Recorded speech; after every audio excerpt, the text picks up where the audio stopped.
जय हिंद साथियों। ज्ञान एजुकेशन चैनल में आप लोगों का वेलकम है। आज भारत के अर्थव्यवस्था से संबंधित इम्पोर्टेंट क्वेश्चन लाए हैं जो आने वाले Bihar police, RO, ARO, Jharkhand police all competitive exam के लिए वेरी इम्पोर्टेंट सेशन होने वाला है, इसलिए सेशन में एंड तक बने रहें। चलो सेशन शुरू करते हैं। आज का क्वेश्चन नंबर 1,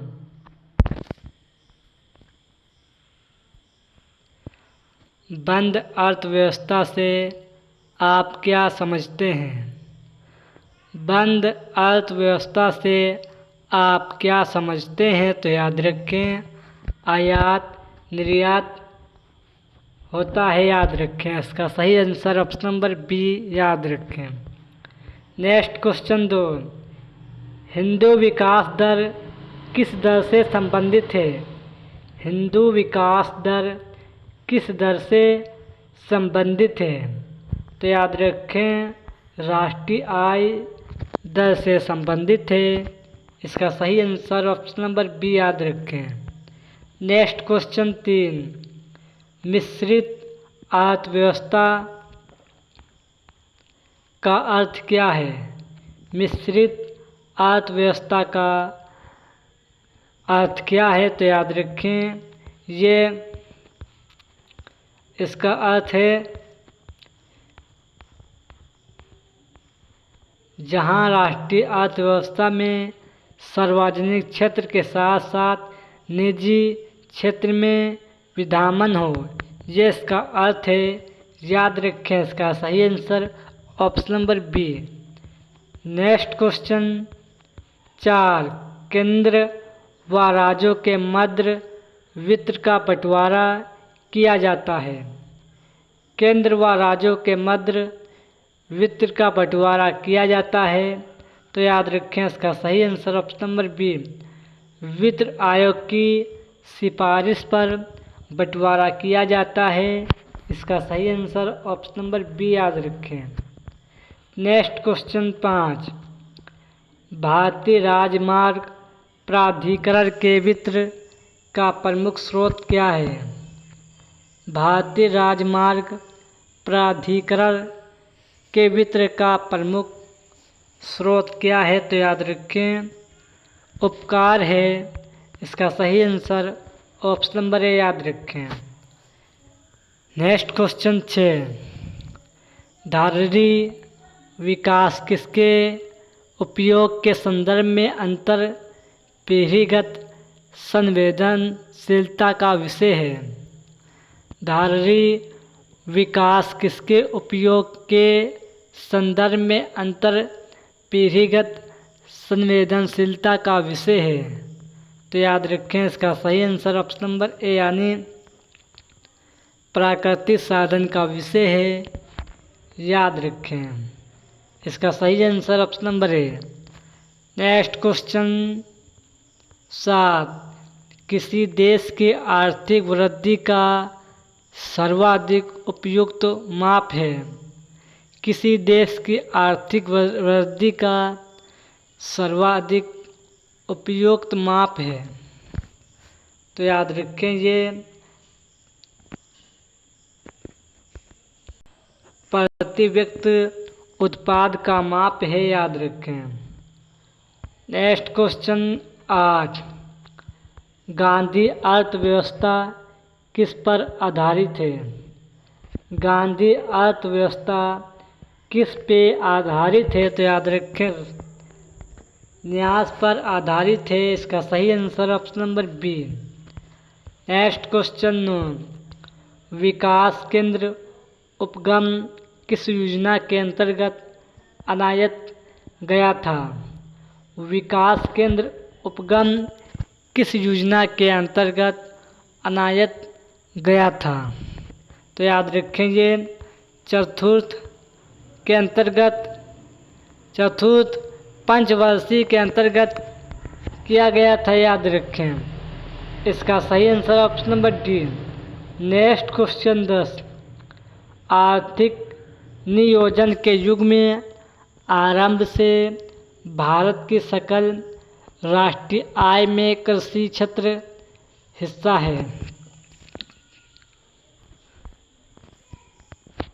आर्थिक नियोजन के युग में आरंभ से भारत की सकल राष्ट्रीय आय में कृषि क्षेत्र का हिस्सा है। तो याद रखें, ये पहले बढ़ा फिर कम हुआ। इसका सही answer option number C. Next question 11, गरीबी उन्मूलन का नारा किस पंचवर्षीय योजना में दिया गया? गरीबी उन्मूलन का नारा किस पंचवर्षीय योजना में दिया गया?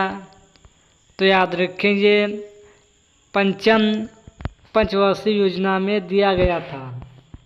इसका सही answer option number C. Next question 12, भारत में छिपी हुई बेरोजगार मुख्य लक्षण मुक्ता हैं? भारत में छिपी हुई बेरोजगार मुख्य लक्षण हैं। तो याद रखें, प्राथमिक क्षेत्र का मुक्ता है, याद रखें। नेक्स्ट क्वेश्चन 13, सर्व शिक्षा अभियान है। सर्व शिक्षा अभियान है, तो याद रखें, ये 6 वर्ष से लेकर 14 वर्ष के आयु के बच्चों के लिए है, याद रखें। नेक्स्ट क्वेश्चन 14, भारत में निरंतरता के स्तर का आकलन किया जाता है। भारत में निरंतरता के स्तर का आकलन किया जाता है। तो याद रखें, ये परिवार राष्ट्रीय उत्पाद का आकलन किया जाता है, याद रखें। इसका सही answer option number C. Next question 15, भारत में गरीबी का स्तर कायम किया जाता है किस आधार पर? भारत में गरीबी का स्तर कायम किया जाता है किस आधार पर? तो याद रखें, ये घरेलू उपभोक्ता के व्यय द्वारा आकलन किया जाता है, याद रखें। इसका सही answer option number C. Next question 16, सुधार योजना है। सुधार योजना किस प्रकार की योजना है? तो याद रखें, ये कठिन परिस्थितियों में महिलाओं के लिए यह योजना है, याद रखें। इसका सही answer option number C. Next question 17, राष्ट्रीय ग्रामीण स्वास्थ्य मिशन किस पंचवर्षीय योजना में शुरू किया गया था? राष्ट्रीय ग्रामीण स्वास्थ्य मिशन किस पंचवर्षीय योजना में शुरू किया गया था? तो याद रखें, ये 10वीं पंचवर्षीय योजना में शुरू किया गया था, याद रखें। इसका सही answer option number C. Next question 18, निम्नलिखित में से कौन भारत में ग्रामीण रोजगार का सबसे बड़ा कार्यक्रम है? निम्नलिखित में से कौन भारत में ग्रामीण रोजगार का सबसे बड़ा कार्यक्रम है? तो याद रखें, ये मनरेगा, ये भारत का सबसे बड़ा कार्यक्रम है ग्रामीण रोजगार का, याद रखें। इसका सही answer option number A. Next question 19, startups की विशेषता। स्टार्टअप्स की विशेष आवश्यकता को पूरा किया जाता है। स्टार्टअप्स की विशेष आवश्यकता को पूरा किया जाता है। तो याद रखें, इसका सही आंसर ऑप्शन नंबर डी, यानी दूध निवेशकती के माध्यम से जोखिम युक्त पूंजी से भीड़ वित्त पोषण के माध्यम से उपयुक्त सभी। इसका सही आंसर ऑप्शन नंबर डी, याद रखें। नेक्स्ट क्वेश्चन 20, निम्नलिखित में से कौन लोरेंज वर्ग द्वारा मापा जाता है? निम्नलिखित में से कौन लोरेंज वर्क द्वारा मापा जाता है? तो याद रखें ये आय के विषमतर से मापा जाता है। इसका सही answer option number D. Next question 21। Bharat में नागरिक क्षेत्र में बीपीएल परिवारों की पहचान के लिए निम्नलिखित में से कौन सी समिति गठित की गई? भारत में नागरिक क्षेत्रों में बीपीएल परिवारों की पहचान के लिए निम्नलिखित में से कौन सी समिति गठित की गई? तो याद रखें ये हाशिम समिति गठित की गई। इसका सही answer option number D. Next question 22। वर्ष के अधिकांश हिस्से में बेरोजगार रहने वाले व्यक्तियों की संख्या को कहा जाता है? वर्ष के अधिकांश हिस्से में बेरोजगार रहने वाले व्यक्ति की संख्या को कहा जाता है? तो याद रखें ये समान स्थिति बेरोजगारी की संख्या कहा जाता है। इसका सही answer option number A. Next question 23। निम्नलिखित में से समितियों में से किसने मात्र पोषक तत्वों की आवश्यकता के आधार पर गरीबी रेखा का निर्धारण किया है? निम्नलिखित समितियों में से किसने मात्र पोषक तत्वों की आवश्यकता के आधार पर गरीबी रेखा का निर्धारण किया है? तो याद रखें इसका सही आंसर ऑप्शन नंबर ए। अलग समिति के आधार पर गरीबी रेखा का निर्धारण किया है। इसका सही आंसर ऑप्शन नंबर ए याद रखें। Next question 24। गरीबी की संस्कृत का विचार प्रस्तुत किया गया। गरीबी की संस्कृत का विचार प्रस्तुत किया गया। तो याद रखें ऑस्कर लुईस के द्वारा प्रस्तुत किया गया। इसका सही answer option number A. Next question 25।